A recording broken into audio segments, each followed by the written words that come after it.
Super Mario World. I'll cut to the chase. There's a lot of ways to explore and beat this game. I've already covered some of the shortest and longest completions of this 16-bit Mario experience, but that still only scratches the surface of the things you can do in this title. To make gameplay easier to manage both casually and competitively, Mario platformers have been known to have a consistent set of power-ups such as mushrooms and fire flowers, with Super Mario World also introducing the cape feather. Some of the videos I just mentioned already touch upon the harder challenge of not grabbing a cape, but what if we took it one step further? Over the years, people have endured the challenge of trying to beat the game as fast as possible with 0 power-ups, which means no capes, no flowers, no mushrooms, no Yoshi. This category is called low percent.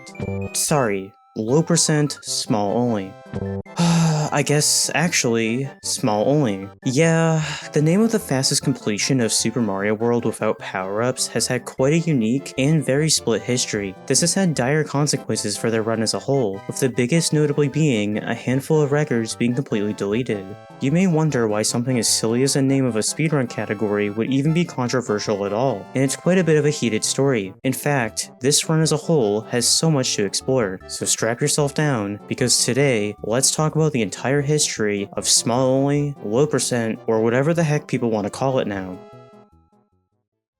To start this story, let's rewind back to 2005. Pretty much every form of modern social media was yet to be made. Heck, YouTube itself was getting its start around this time. Due to this, most communities tended to gather around online forums, and speedrunning was very much a perfect example of this. For a handful of years at this point, there was already Twin Galaxies, which kept track of general gaming high scores, but Speed Demo's archive would also come along and had a greater emphasis on specifically the slowly but surely growing speedrun community. Thanks to sites like these, we know that Super Mario World had 2 notable speedrun categories by 2005. The first was simply a fastest segment completion of the game. At the time, Scott Kessler was the only person to document any runs, sporting a low 11-minute time in 2004. Eventually, this would be dubbed any percent, and nowadays would be labeled as 11 exit, referring to the fastest intended route to get to Bowser. The second was 96 exit, which is beating every single normal and secret exit in the game. The first ever documented run of this was a 1.5 hour time by GameCube 04 at the very beginning of 2005. These 2 runs are great and all, but what if we look at modern Super Mario World? Looking at the leaderboard, there's clearly more than just 2 main categories. While most of these others were not established till later years, Small Only is the 3rd category out of this batch that started back in 2005.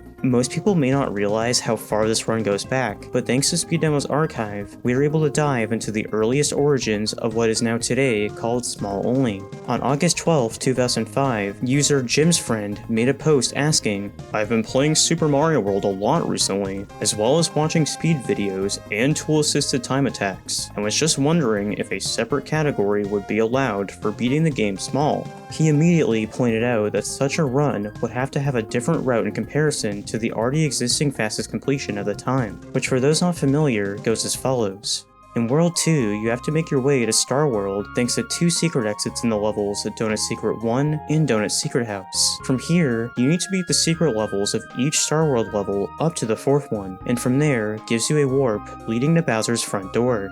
So why would a run with 0 power-ups need a route adjustment? Well, because of Star World 1 not being possible to clear thanks to the level being full of yellow spin blocks. Unfortunately, Small Mario cannot break these. This means that the next best option was going up to World 3, where you can then take the second Star Warp, which skips Star World 1. Jim also shared that he was relying on a few Yoshis to beat multiple levels that looked to be impossible without such. Donut Plains 1, Vanilla Dome 1, and Star World 4. All of these have secret exit key areas that are tricky to access without a cape feather. On top of this, the possibility of using different colored switch palaces came into play. When pressing these, corresponding colored blocks will become active, which makes tons of levels easier between extra power-ups and allowing easier access to different secrets, with this second factor being the most important here. With this being ground zero for planning out such a run, there were so many proposed routes within a certain period of time, but by the end of this same day, it seemed like there was a clear route to try and tackle this. It was eventually pieced together that Yoshi wasn't needed at all, with the plan instead to use the green, red, and then blue switch palaces. This meant taking a slight detour in World 2 for green, taking the right path in World 3 to get red switch, which would then take you to Forest of Illusion to pick up the final switch of the bunch, blue. Doing this, Jim then mentions going all the way back to Vanilla Secret 1, with blue switches making the secret exit really feasible with a spring. From here, the only other major concern, Star World 4, can easily be accessed with switches, making a platform next to the key. When everything was said and done, this route was estimated to be around 33 exits, 3 times what it took with a cape. Fortunately, the amount of required exits rapidly went down, with Jim only 2 days later coming back to say that the blue switch in Forest wasn't needed anymore. He discovered that he didn't need this colored switch for Vanilla Secret 1 due to him, quote-unquote, figuring out a trick that will save tons of time. While he may not have footage to accompany what he discovered on the forums, nowadays it is pretty easy to piece together that he found a way to reach the pipe with only the springboard, and with that, the run was now down to only 20 exits. With there being so much work to piece together such a run, this forum post steadily got more and more attention, and within the first week, a decent set of eyes were eager to see how this developed. Things did suddenly go quiet for a month, but then in the middle of September, things revved up once again. Jim came back on the 17th and said, "After much trial and error and trying over and over to find faster ways to beat the levels, I believe it is possible to beat it without getting any switch palaces. I have not actually successfully completed 2 levels without the switch palace, but I believe it is possible and will keep trying to do it." These 2 levels were the secrets for Vanilla Dome 1 and Star World 4. We can see at the end of this same post that he came back and edited it, sharing that Vanilla Dome 1 very soon after was cracked. This was thanks to figuring out that Buzzy Beetles here could help assist to gain height. While there is 0 footage from the time, we now know that the strategy he was eventually able to piece together for runs looked like this, using 1 Buzzy Beetle to bounce off of, and a second to jump off of mid-air. By this point, there was also a second notable person that was helping to assist Jim's friend, Sotios. Both him and Jim were mostly at this point trying to crack Star World 4, and you can see that Jim had initially lost hope with what was known at the time. There was also an eagerness to try and beat the secret of Donut Plains 1 small only, because this would allow you to avoid the long Donut Plains 2 auto-scroller level. While Star World 4 was still being pieced together over the following months, in November, Jim pursued further with trying to make this run a reality, and on the 17th had some really exciting news to share. He finished a run that was just over 20 minutes long, a 20:49 to be exact. Unfortunately, at the time, it seems like Jim did not properly record and upload footage. With this still being 2006, obviously there was less options to do such. To really truly contextualize the era this story takes place in, we can see previous posts in this thread discussing what VCR and tapes would be appropriate for recording such a run. Even with a lack of footage, this is still the very first ever documented time in beating Super Mario World without a single power-up.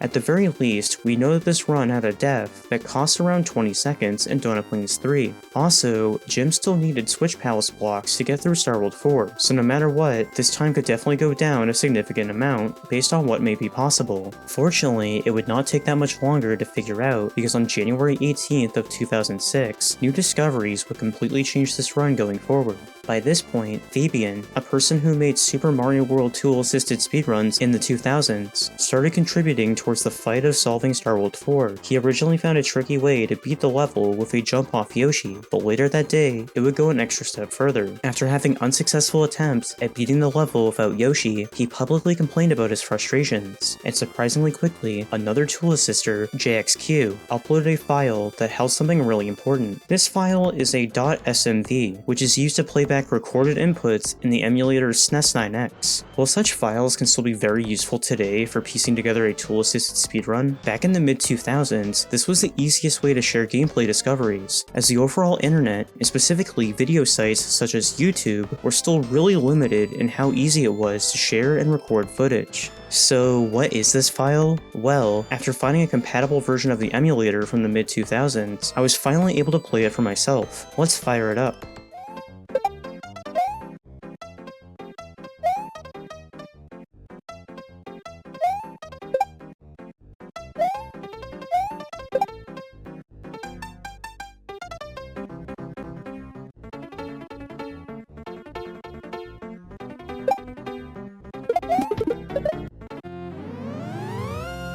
Yep, Starworld 4 was finally found to be completely possible with 0 switches, and 0 Yoshis. By making this red Koopa fall out of his shell and walk into an empty green shell, you can time walking off the platform with the falling Koopa and get just enough height from bouncing to reach the platform. Slowing this down, you can see how close Mario is to not even reaching said platform. Having a red shell in hand, the key can be accessed. While it may seemingly not be the easiest strategy in the world, this was an amazing feat. The thought to be impossible was now possible, and if you thought that was impressive, this JXQ person was on a roll, because only 3 days later, he cracked open another major discovery, this time in Donut Plains 1. Using Super Koopas and a shell to jump off of mid-air, this was now another success for a previously thought to be impossible, small-only secret exit. With all of these discoveries, the total required exit count for small-only shrunk down to 15 exits. Within a month, Jim was able to execute both of these tricks in real time. Donut Plains 1 became consistent for him and was still putting in the work to get used to the tricky Starworld 4. With these tricks being feasible now, Jim estimated that once properly putting this run together, the time could get as low as somewhere in the 15 to 18 minute range. Due to being in school at the time, Jim over the following few months would have very limited time to push forward with his small-only endeavors, but every so often would give a further glimpse into his work. In early June, he would make a post stating all of the best in-game times he got in each level so far, and the most interesting thing to note here is that he hadn't been able to successfully get past Starworld 4 in a run yet. With his time still not being the most ideal over the following months, he would continue to put in as much effort as he could, and only a month later, on July 25th, made another huge announcement. He was finally able to finish a run with the Starworld 4 discovery. His final time was a 15:39, a roughly 5-minute improvement versus what he had been able to do the year previously. This run also had a depth, this time in Castle 2 featuring Morton, but either way, this run was huge. Sadly though, we still have 0 video proof from Jim. The video was not posted at the time, but it's immediately clear he did record this due to him saying, "We'll edit back with details after I finish watching it." While things once again did quiet down a lot for a handful of months, Jim very swiftly returned once again, entering the new year. Many people were eager to hear from Jim once more to see if anything new had occurred, and on February 27th, 2007, Jim returned with this, a link to a Google video.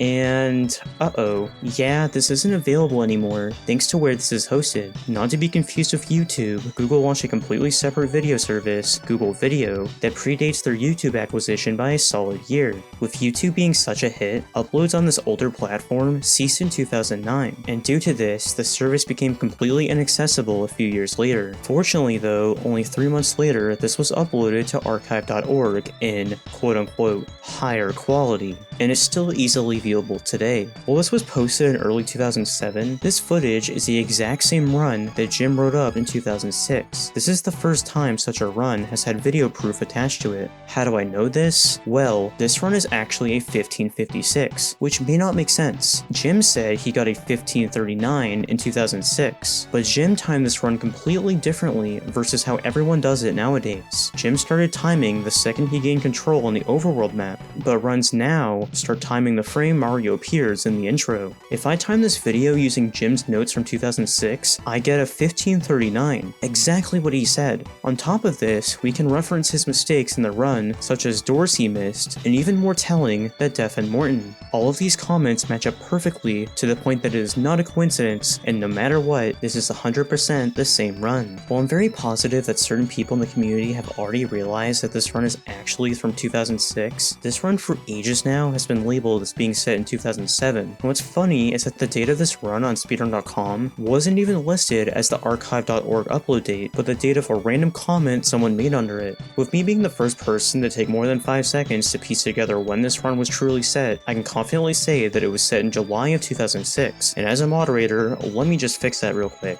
Alright, I may have gotten a bit too passionate about a date about one specific run, but hey, someone has to solve the questions not being answered sometimes. Anyways, for the first time, we get to properly in real time see someone do the strategies that previously were only done in emulator movie files. It's crazy to think that about a year prior, these things were not fully thought to be possible, at least by a human on real hardware. Besides seeing the Donut Plains 1 and Starworld 4 tricks already mentioned, we also finally get an insight into what Jim was doing in other levels levels throughout the run. With him being able to access Donut Secret 1, he uses the drive room to skip having to swim through part of the level, and in Donut Ghost House does a quick mid-air left-right to immediately spin jump on a boo while preserving P-speed. Things continue to be really impressive in Donut Plains 3. At the beginning, he immediately goes left and then right to gain P-speed, and not too long after grabs a blue shell. He uses this shell to perform a jump off of it, which is done by throwing it against an on-off switch. This is immediately followed up with another left-right movement to bounce off a Koopa.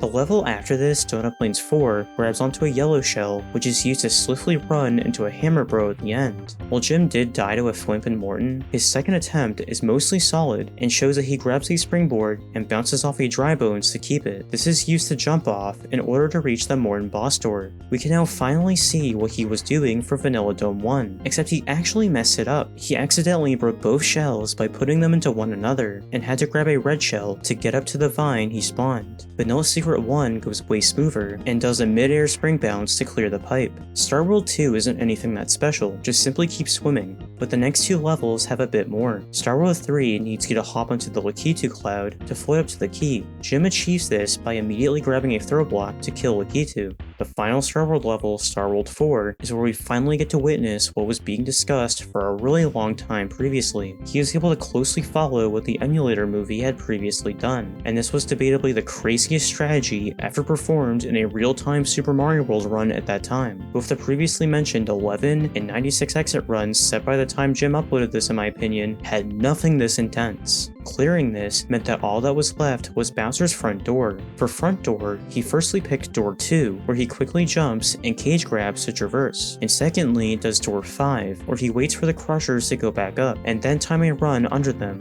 While his dark room was kinda sloppy, his Bowser fight was pretty decent at the time, which resulted in the first ever small only record with video proof. A really impressive feat. It's crazy to think that Jim was not just initially deterred from trying to run this to begin with, but also held off on posting this run for a while. It's pretty easy to piece together that this stemmed from how strict Speed Demo's archive was at the time. Instead of it simply being a leaderboard site like we know today, SEA instead preferred to showcase quote-unquote high-level runs. For example, here's the Super Mario World page at the time.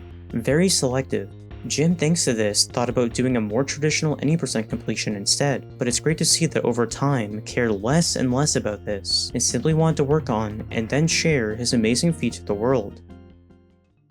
Jim's run was beyond impressive at the time, and there wasn't anyone that could rival him in such a run. He was the leading force of beating the game with 0 power-ups. In fact, thanks to this 2006 run would sit uncontested for the longest time. Entering the 2010s, this run was still sitting on its own completely different throne. While this record was looking to turn 6 years old while still being on top, a new leading force would completely change that. The early 2010s saw a new wave of Japanese runners that were completely destroying every world record set by Americans, and one of those names was Menbu. By the end of 2010, Menbu had improved the records in both 11 and 96 exit multiple times, being able to keep up with fierce competition. With Small Only having none of that going on, it was a ripe opportunity for someone in a position like Menbu to try and learn this run. On July 12, 2012, not too long before Jim's record turned 6 years old, Menbu uploaded a video on the Japanese platform Nigo Video that would finally begin the competition of lowering Small Only. Menbu's run has a mixture of tricks and minor optimizations versus Jim to start as early as World 1. The first is in Yoshi's Island 4, where he performs a mid-air shell jump. This is done by doing a left-right maneuver while dropping the shell, and in this level prevents you from touching the water. With this saving only around a quarter of a second, some of the runs I'll be talking about later don't feature this trick, but this is still a notable addition for the time. The biggest improvement in World 1 by far is in Iggy's Castle, which overall was way cleaner than Jim. While he did initially miss a door, the rest of this level is a textbook standard run-through of Iggy that you'll see in any average level run today. Scooting over to World 2, Menbu in Donut Secret 1 notably avoids the pipe to enter the dry room, and just swims forward. Every run going forward does the same, with the room providing no benefit due to pipe transitions wasting time. Donut Plains 3 here is a complete revamp, with this approach immediately running right to gather P-speed, and then scrolls the screen to manipulate moving level elements. The most notable of these is this brown platform rotating around an on-off switch. Using the platform, he is able to squeeze in a jump to the second switch, and the rest of the level is pretty self-explanatory. Donut Plains 4 is mostly the same, but loses the yellow shell to a slightly earlier hammer bro, and also scrolls towards the end of the level to manipulate the final bro position. Menbu in Morton's castle notably doesn't die here like Jim, and at the end does a quicker jump off the spring by flicking it towards the left wall. Pushing into World 3, a single Buzzy Shell strategy is used in Vanilla Dome 1 versus Jim's previous 2 shell, which he had to back up. Menbu instead grabs a beetle above the ending yellow blocks here and immediately hits this vine with it. He then briefly waits, and is then able to directly jump off the Buzzy Beetle. This is done by timing a jump when the Buzzy Beetle starts to shake, which if done right, allows Mario to immediately jump off the beetle once it awakes and leaves Mario's grasp. This jump is cleared by continuing to hold down a jump input for maximum height. Entering Vanilla Secret 1, this features Menbu's first really notable mistake. Going for the springboard jump to clear the pipe, he missed the spring and got it second try. These minor mistakes continue into Star World, specifically Star World 3. Failing multiple times to kill Lakitu in order to access his cloud, he finally achieves this with a baby Yoshi in hand, which he uses to open the key block. Star World 4 is yet another level with an overhaul. One immediate difference is choosing to jump off Koopas at the beginning. Most notably is this one blue Koopa, with this causing multiple red Koopas to despawn here. While this does not save or lose time, it does make this one jump easier, which is something different runners from this point forward would adopt. The more notable difference here is the actual trick performed to reach the keyhole. Menbu first hits and flicks this red Koopa in order to activate the key block, which we can then confirm happens through an audio cue. Secondly, he goes far enough left so that when he goes back right, the Koopa will respawn. He does the same thing once again, but this time he performs a jump and screen scroll that, when timed properly, will allow you to jump off the shell mid-air to reach the keyhole. The reason for the scroll is so the shell doesn't despawn, which allows it to shoot back to the right to jump on. With front door being pretty much the same, the final difference here is in the Bowser fight. You'll notice in phase 1, Menbu intentionally only hits Bowser once, and then waits for a second Koopa to drop before hitting it for a second time. This is because he is setting up for a trick called ball skip. By hitting Bowser after he stops to throw a ball out, but doing it before he actually gets to throw it, you can completely skip having Bowser throw one of these. This skip can vary in how much it saves depending on how much you want to optimize the fight itself, but this fact doesn't matter too much here, considering at the end of phase 2, he burns through a Koopa, which leads to a slower fight than Jim. Either way, he ended with a nearly 20-second improvement, a 15:37. Not only was this a very notable improvement to the record, but was now finally the second person to brag about such a feat. By the end of the year, there is documentation of at least 2 other people that were able to successfully tackle this category, but neither could compete with the 2 that I've already spoken about. I suppose that's not too shocking with how hard the category goal was to begin with, but either way, eventually, someone else would step up. The third name I'd like to talk about is Lemongrass, yet another Japanese runner from the early 2010s that can't be ignored. While this player may have not been as much of a leading force as Menbu, by 2013, it was hard to ignore. Towards the end of 2012, he showed off one video of a comparison in Vanilla Dome 1, but entering February of the next year, Lemongrass also put up their own run on the 4th. This takes many leads from Menbu, but perfects it a bit more. For example, in Donut Plains 3, where he does more consistent movement, which allows him to finish 1 in-game second faster. The run was far from perfect though, with him briefly struggling in Donut Ghost House, but also more notably took 3 separate tries to land the spring jump in Vanilla Secret 1. At least he did this cool shell jump towards the beginning. Unlike Menbu, Lemongrass at least was able to get through Star World 3 a lot quicker, with him using a throw block to activate the key. From here, the only main difference in strategies is opting to go below the tricky Koopas in Star World 4, but then also going for the same shell jump strategy to the keyhole. In Bowser, Lemongrass also rectifies Menbu's previous mistake in regards to Bowser throws. This run achieves ball skip and misses 0 throws, ultimately achieving a 15:29, an 8-second record.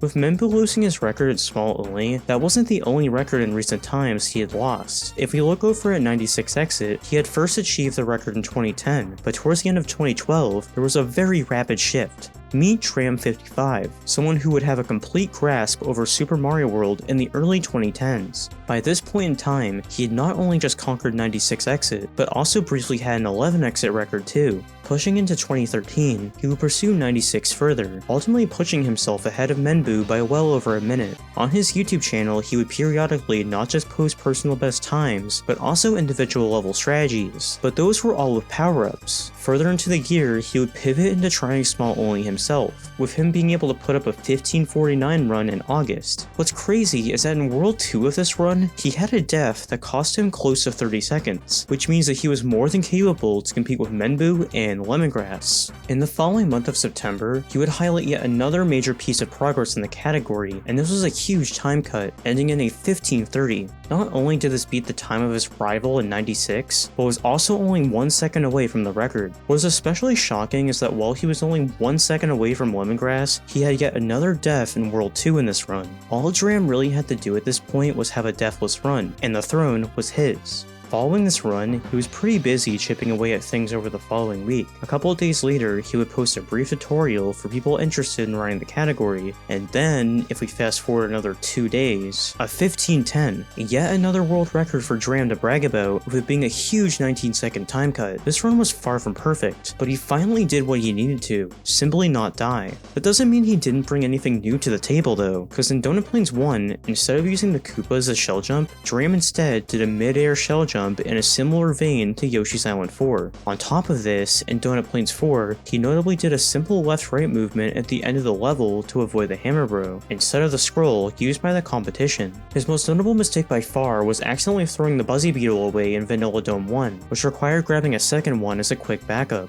Overall though, this run was really clean. For example, in the following level, he got the springboard jump right away, no issue. With Dram setting a major improvement to the record, but still having visible room for improvement, he continued to grind things out even further. In fact, we really don't even need to go that far to reach the next step of the story, because within a week of the new record, another promising run was already brewing. He was going for a cleaner version of the run he had just set, with him most notably correcting what he did in Vanilla Dome 1. He was also going for a different approach in Bowser's front door, this time going for door 7 instead of door 5. Door 7 is technically faster, but the time save that you can get out of this is so minimal and is generally not worth the risk considering all the enemies that can end the run. With how unoptimized this run still was, it's a surprise to see him go for this, but either way he made it into Bowser and by the end was able to brag about yet another new achievement, a 1504. While this was a new impressive feat on top of what he already did, there was still a greater goal that was tempting him. Iguana, is sub 15 possible?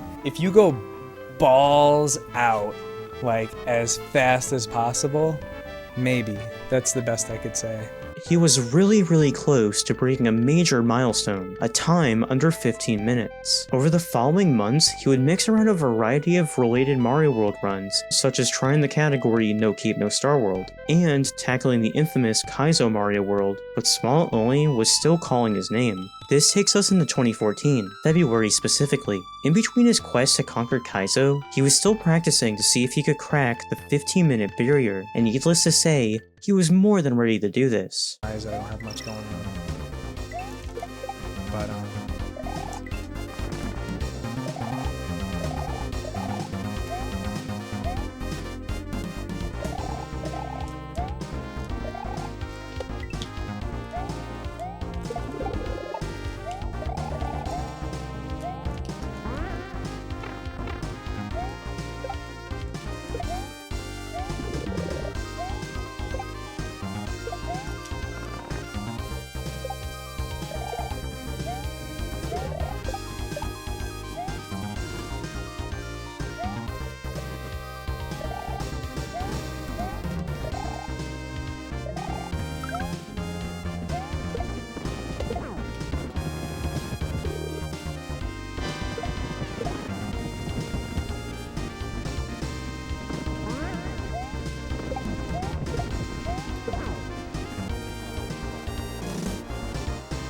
A 1458. No matter what, this run is not just remarkable on its own, but is also on an entirely different level considering the time it was set. Doing all the research for this video, I seriously think this is one of the most monumental records in all of Super Mario World speedrunning. The most notable addition to this run is in Vanilla Dome 1, where you'll see him keep the Buzzy Beetle from the very beginning and use it to immediately reach the key, a strategy that you'll see stay for runs going forward. Want to know an even crazier thing about this entire run? Dram himself beat this this only 2 months later. He still wasn't done, and in April returned once more. Straight away, you could tell how serious he was about pushing this, with him in the first room of Iggy's castle being able to squeeze out an extra in-game second thanks to fast cage grabs and releases. He follows this with a clean World 2 split, and from here on, there's nothing that out of the ordinary. Sure, he did have a couple really tiny hiccups such as missing Door 2 and Bowser, but overall, he really kept himself together here, and thanks to this, popped out a 1456, a 2-second improvement over an already monumental run. With Dram completely annihilating every other previous small-only player, it's not a shock to see him comfortably sit at the top, even if his other records would steadily get taken away. In fact, both 2014 and 2015 went by, and while at this point there was now at least 8 people with a 15-minute time or better, the sub 15-minute time still sat at number 1, and it wasn't even close. Over the next couple months entering 2016, the small-only board may have slightly shifted, but to really piece together what would happen next, we would need to look at a different leaderboard. I specifically want to look at No Cape No Star World, a run with a pretty self-explanatory goal. At the end of February, this board saw a new first-time record holder in the game, Calco. Calco very quickly would rapidly improve his skills in the game further and further, and pretty soon would become a no-cape master in the game. While he notably would go on to dominate other categories, including one I've previously already covered, he also started attacking small only too. He had already been putting a ton of work in, and on March 20th, highlighted his first properly documented personal best, a 1559. Over the following week, he would easily squash this, with him 1 day later getting a major time cut, a 1506. With him improving by another 4 seconds only 3 days later, it was pretty apparent what Calco was trying to achieve here. To make it fully clear, he slapped Dram's record right on his stream layout, which completely spelled out that he wanted the record for himself. Watching his runs, Calco was going for the same arsenal of strats as Dram, so besides cleaning up minor hiccups, what else did he have up his sleeve? Well, let's skip over to Star World 4. In this level, he decides to immediately grab a red Yoshi, which he uses to clear the end of the level. He hits the red shell, tosses Yoshi up, and grabs the shell. He then flicks the shell forward, which bounces off the key block off screen. He does the same kind of scroll as before, and then boom, all he has to do now is throw baby Yoshi to get the key. Calco ultimately saves 2 in-game seconds here over Dram. The only other notable difference after this is him once again opting for door 5 versus Dram's door 7, but I've already discussed how insignificant this is. That didn't matter. With a clean run, this was enough to give him just enough of an edge to shine even further, dethroning Dram with a 1455, a 1 second improvement. With a new face to the top of the board comes a completely new chapter of this category, and now if I were to go forward with a story simply based on what's documented on the leaderboards, you may think, wow, Calco improved this on his own a lot. But that's far from the truth. He actually had back and forth competition the entire time, and his name was Pogyo. So why is there nothing to be seen from this competition? Well, it's time for a story within a story. Typical speedrun naming schemes is one thing that over the years has less and less meshed well with specifically the Super Mario World community. You see, a lot of traditional speedrun categories are named with the goal of completing some percentage of the game, any percent, 100%, or for today's specific topic, low percent. These may work in games like Super Metroid, but when trying to translate to other games such as Super Mario World, these really don't mesh too well. Going down the list, any percent became more and more confusing as players found faster and faster ways to break the game, all the way to the point of being able to warp to the credits from the very first level. This caused there to be 2 different categories that were considered any percent, and pretty quickly the community came up with a pretty good solution to this, naming the categories after how many level exits you complete. Since the traditional any percent category took 11 exits to beat, after some debate it was renamed to 11 exit, and the fastest credits warp method simply got dubbed 0 exit. With Super Mario World's 100% completion for a long time now already being labeled 96 exit, this change made quite a lot of sense. Even the American box art brags about there being 96 levels. But then you get to low percent. What is this? Low percent stands for lowest percentage, which can easily apply to runs that include percent counters of some kind. But Super Mario World doesn't work that way. Sure, the run we know as low percent simply became beating the game as quickly as possible without any power-ups, but what really is the lowest percentage in Super Mario World? Does this also mean the lowest in-game score, coin count, or how many enemies you hit? By the mid-2010s, we can already easily observe that there was a variance in what people call the run at hand today. While yes, the leaderboards used in the early to mid-2010s did label this category as low percent, tons of other people were already labeling this as just small only, a more accurate description of the run. Some people even used a middle ground by saying low percent, small only, to make it clear what they were talking about. While this had most definitely been brought up previously, by 2016, over and over again, you can see documented discussions in the Super Mario World Discord that were rapidly going back and forth on arguing what this power-upless run should have been. This would continue periodically for months, and would drag into 2017. By this point, there were so many suggestions for new names for the category, both serious ones such as 15 exit small only, and more on the sillier end such as small percent.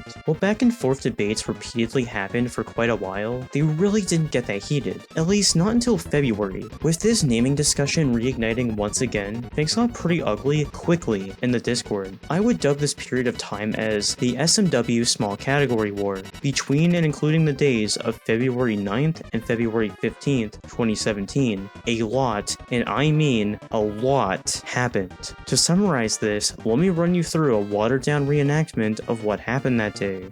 Warning, due to the complexity and sensitivity of everything that went on during this time, this is very heavily generalized and summarized for the sake of time and respect for everyone involved. And also, if I seem to get progressively more frustrated from this point forward, you're correct, and you'll see why pretty soon. Alright, I'm sick of these reoccurring discussions. I quite honestly don't care what it's renamed to, but can we just change it already? Cause people keep clearly asking. I don't think it should, even though I've never ran the category in my life, and I never will. Which means my opinion doesn't matter in the slightest, even though I think it should, because I'm good at a completely different category in this game. I mean, I'm not one to fully talk either, but shouldn't we at least let modern runners decide what to call it? The name literally came from players in the early 2000s who took the term from games where it made more sense to use this term. I don't think we should rename it. If you're an actual speedrunner, you should just understand what it implies. It's what it's called. Who cares if skilled players in the category, unlike me, want it changed? Well, we clearly should at least look into changing it. Have a proper vote maybe. We already had to do some renaming with the split of 0 and 11 exit for any percent runs. Why don't we just listen to the current world record holder, Pogyo?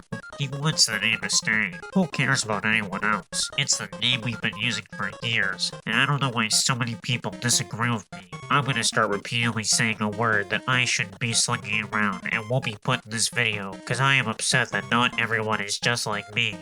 Oh, okay. With that logic, since I currently have the world record in another category, I declare a really outlandish new name for it. I have the record. I guess I matter the most. I don't know, and frankly, I don't care. Y'all need to figure this out. Why are we slinging around percent signs for a game that doesn't use percentages? I don't have a proper say or care in this. I'm more just speaking up for those who do. For the sake of time, let's speed this up. After much bickering, the category 3 days later was suddenly changed to small only. Also, why am I Australian? Good day mate or whatever I am supposed to say. Who changed it? I'm still angry, so I'm just gonna blame moderator 1 for zero reason. Wasn't me. Real mature. This was the worst possible way to handle this. Why? We should change this back and need to actually discuss things with one another. The damage is already done, my friend. Let's talk this out before changing things a second time. Screw this. I'm leaving, stepping down, and not playing this game ever again. I know my opinion is more popular. It's not. But ignore the fact that this threat is meaningless, and I am very easily replaceable by someone that is more relevant to the game. I'm on your side of keeping this old name, but come on man, you're really acting immature. We need to talk about this. We can't change what individuals in the community do. People can call things whatever they want. We are simply only discussing how the leaderboard will be labeled as, and going over the pros and cons. I talked to the record holder, and he is threatening to remove everything if you don't keep it as low percent. Again, I'm trying my best to be on your side here, but who the hell cares? We are gonna bow down to one person, no matter how good at the game he is. So much bickering ensues over the next 2 hours. I'm not diving into all of this. Let us fast forward to when things finally settled. Also, shrimp on the barbie.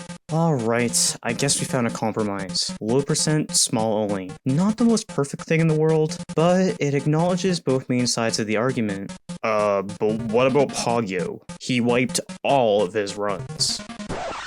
Wait, what? Oh. Anonymous. This runner has been asked to not be named. A video of this record existed and was verified. Welp, yeah, not the most ideal outcome from this entire situation. Pogyo selfishly erased his entire history in the game, and most importantly here, all 6 of his records that he would achieve between 2016 and 2017. And the moderators, at least the ones that didn't leave and throw a hissy fit, scrambled to do what they could to address that. He completely shot the documented world record history of this run in the foot, just because, God forbid, the labeling of the category changed. Have I repeatedly in the last few minutes been throwing jabs at people in the community? Yes. Do I care? Not really. Why is that? Cause when you're either A, throwing around repeated text temper tantrums, or B, threaten to destroy the entire rich history of a speedrun goal over something you don't fully have a say over, then I frankly don't really give a Did I just give my unfiltered opinion for once? Whoops. Now that I got all that over, let's rewind back to March 2016. This is when Calco's hit the 1455 that I've already talked about, but where do we go from here? Well, we sure as heck can't scroll through the leaderboard. That makes my job a bit harder, but what if I told you that I still have a completely accurate pieced together history of the run still? I'm not gonna let one person get in the way. Thanks to the Super Mario World Discord once again, I scrolled and scrolled through tons of conversations, and fortunately every single time Pogyo got record, someone mentioned it, and most of the time even screenshotted it. Thanks to this server, I was able to piece together the times and days Pogyo set all of his now deleted records. Due to a lack of information, this section of the history will be a little more rapid fire compared to the rest, but anyways, the first I was able to locate was a 1454 set on May 1st, 2016. We can confirm that this time was specifically a 1454.8, thanks to Calco putting it on his stream layout while trying to beat it back. This takes us to Calco once again, going for door 7 this time. He has a slightly faster overall front door segment thanks to this, and was able to get the record back pretty quickly on May 11th with a 1452.7. Bouncing back to Pogyo, he was able to get a 1452 on July 6. This beat Calco by around 700 milliseconds, being very close to a 1451. One different strategy we do know about this run, thanks to messages, is that in Donut Secret 1, he scrolled mid-level to manipulate waking up fish earlier, and also messed with new things in Star World 4, but of course, we have no footage to back this up. We then know that on August 20th, 2016, he finally did get a 1451, just barely, with a 1451.92. Calco bit back with a 1450.5 on the 31st, with this run strategies having a decent overhaul. In Icky, we can see him go for a quicker strategy called Underball, where he is able to swiftly jump under the Podobo in Room 1. And then, in Donut Secret 1, we see him do what Pogyo presumably did in his last couple of runs. Before heading to Star World, he takes a slightly different approach to maintaining the Buzzy Beetle in Vanilla Dome 1, and then finally we have Star World 4. He instead goes for the red shell under this orange pipe, and does the same Baby Yoshi setup but with the shell instead. He easily saved a second versus his previous year.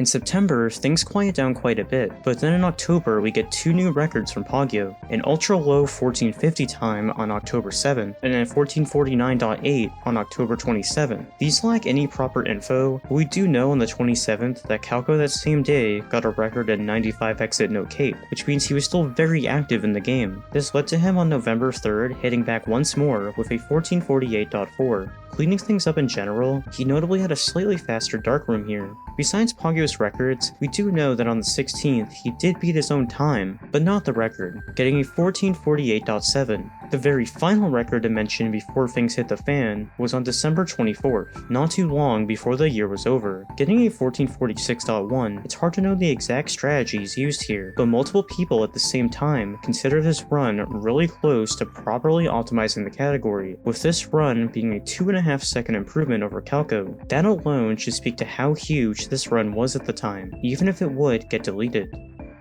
Once the dust settled from all the drama in early 2017, this 1446 anonymous record would sit up here for about 2 months. While people out of the loop kept repeatedly asking who Anonymous was and why Anonymous had the record, the solution to this was fortunately being worked on. Calco was still hard at work trying to keep his dominance in no-cape Super Mario World. He had quite a lot to improve on considering his now-erased competition beat him by so much. While it's hard to know what strategies Pogyo had gone for at this point, we at least know what Calco used to catch up to him, and it would only take 2 months to do so. Like others at this point, he was always going for the shell jump in Yoshi's Island 4, but it's pretty notable to see Calco finish a run with this included, considering this wasn't present in some of the previous records we've been able to view with footage. His biggest change by far was in Donut Plains 1, where instead of going right and then snaking back up left to grab the key, he simply is able to get to the top right away. He is able to just barely clear this with a left-right wiggle. While he may have had a scary moment in Donut Plains 4 by clipping the very ending ledge, the run was still held together.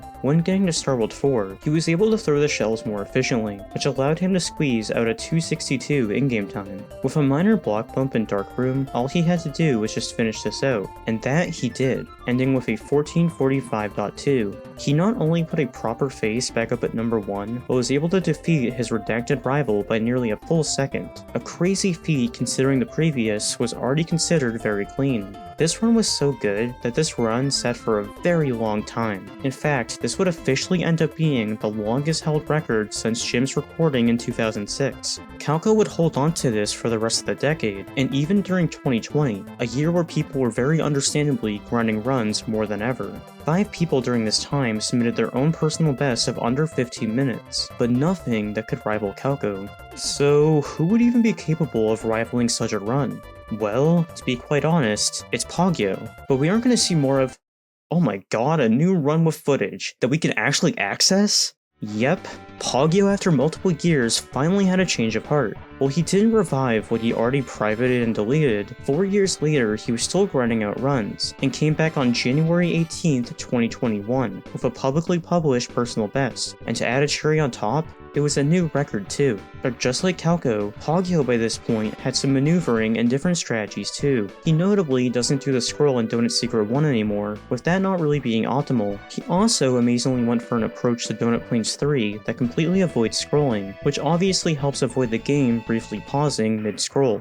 If you thought you'd still see at least one screen scroll in this run, then you'd be completely wrong. In Star World 4, he grabs the first Koopa in the level, quickly regains P-speed, and is able to do a scrollless shell jump setup, the most impressive Star World 4 feat of them all. This resulted in a new second barrier broken with a 1444, and also added up to Pogyo finally wanting to partake in the leaderboards once again. This run once again redefined what a world record run could look like. And sorry Pogyo, in 2019 the category was quietly just changed to small only, finally dropping the low percent name, which people cared even less about by now. This run wasn't completely perfect. For example, there was a struggle in Iggy, but still, this run very understandably would sit for a while, just like Calco's.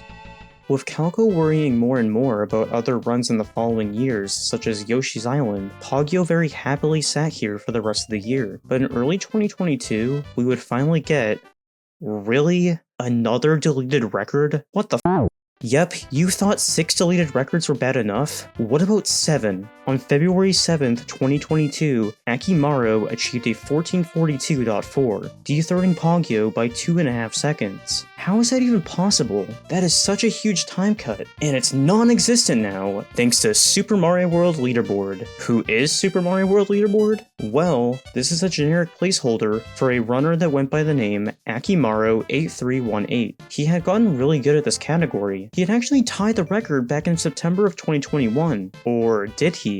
Well, after a long discussion between moderators and scrutinizing Pogyo's and Ackman's video frame rate and encoding methods, it was agreed that his record was actually a few frames behind, just barely missing Pogyo. I'd love to watch that run too, but it's also privated. Great, awesome stuff. When getting the 1442, his entire run history was still public up to this point, but by September of 2022, he had seemingly erased his entire history without a single public reason. What confuses me more is that he is still around and made a new speedrun.com account with him posting some really impressive times in New Super Mario Bros. What baffles me more is that he has run Mario World since wiping all of his runs, but has not uploaded any time since. I know I didn't need to go down this rabbit hole, but I'm just so frustrated how broken this history is thanks to not one, but now two different people. The only thing that will calm me down now at this point is that at the very least, the rest of the history is still intact, for now at least. This now 7th anonymized record set up here for another year, and fortunately this time I can happily share with you proper footage of who would try and rival this. The same month Akimaru set this 1442, we can see that another Japanese runner by the name Nanahuse had already sneaked up to 4th place, getting a 1445. He would continue to steadily chip away at this. In March, he would bop Calco, and then by April would even bop Pogyo not just once, but twice. If he wasn't already close enough, he would minorly improve again in July, and needless to say, this was a person you could not ignore at this point, and it was fairly obvious what their ultimate goal was. While balancing out some other Mario World runs, Nanahuse would continue to be very active in the game, and kept up this activity into 2023, still having small only in his general rotation, and putting in nearly 80,000 attempts at this point. By April, he was finally able to cook something up. While he had obviously already been adopting strategies from the likes of Pogyo to get to this point already, Nanahuse was pushing to break this to yet another level. Doing all the crazy strategies mentioned so far, he on top of this just had really clean gameplay. I mean, look at this run through Morton. At the very end, he doesn't hesitate at all to go for a really risky spring jump that briefly clips Mario into the ending blocks. Keeping on a consistent pace between World 2 and exiting Star World, this run was very easily on a pace that would be just enough to get above Akimaru. Keeping his nerves together through Bowser, he ended with a 1442.3, a 5-frame improvement to the previous record. With Akimaru clearly away from the picture at this point, Nanahuse was now in a completely separate league of his own, with him being really the only person that could write the immediate future of this category's history. Following this, in May, he would repeatedly lower the record in the category No Star World Small Only, but eventually he swung around to Small Only once more, and he had some tricks up his sleeve. Fast forward to October 13th, he starts up a run and gets shell jump in Yoshi's Island 4, something he failed to do in his record. In Donut Plains 1, he interestingly enough went for the slower shell jump this time, and then also lost P-Speed in Donut Plains 4. So why would he continue an undesirable run? Well, this entire time, there's been a notable time save tucked away in Morton. Let's flash back to a message from October 1st, 2005, from our first friend in the story, jimsfriend. Would wall jumping even be allowed? I was thinking in the third room of Castle 2, I could wall jump off the right side wall and get up onto the first left moving platform, so I don't have to wait for it to go all the way across and then come all the way back. I haven't successfully done it yet, but I think it should be possible, and with practice, it should become easy. Jim was actually onto something here. Over the years, runners have been able to successfully pull off a wall jump at the beginning of this room in Morton, but how realistic was this in a run? Well, for the longest of times, it definitely wasn't worth trying to grind, because there was always easier time saves to pick and choose from. But getting into 2023, those options were becoming more and more limited. To come back from this run with multiple mistakes, Nanahuse was successfully able to get a wall jump at the beginning of this room. Doing this, he immediately jumps off the spring instead of bringing it, and when finishing the level allows him to go from 2.5 seconds behind to 4.5 seconds ahead. While he would have a minor mishap in Vanilla Dome 1, he would keep himself together for the rest of the run, and because of it, not only did he get a very sizable record improvement, but broke past a barrier that had been fantasized for a long time at this point, a run below 1440. Nanahuse successfully got a 1439.6, all thanks to a strategy that had been discussed as far back as 18 years earlier. Someone that was born on the day of this post would have been an adult by the time this strategy was seriously used in a run. That is mind-blowing. Oh, but this story somehow gets even better. What if I told you that not only did Nanahuse beat his own time, but did it within the exact same day of his first? He had some very obvious time save to clean up, which he was able to do. This time around, he was 2 seconds ahead, leaving Donut Plains 4, and 3, leaving Vanilla Dome 1. He did accidentally re-grab the spring mid-air in Vanilla Secret 1, but he had great reaction time, and went for a safe backup. While this did cost a couple seconds, he was able to keep his composure together like earlier in the day, and 23 attempts later was able to scoop up yet another record, this time with a 1438.6. As of making this video, this is where the record currently stands, but obviously, things can still amazingly be pushed further. There was the obvious hiccup in Vanilla Secret 1, and with Super Mario World being a game with hidden optimizations tucked in each level, even if only individual frames, it's safe to say that whether it takes a month or multiple years, this will eventually get lowered once more, going from jimsfriend to the frustrating era of Calco and Pogyo, and then to the eventual reign of Nanahuse. This category is one of the most fascinating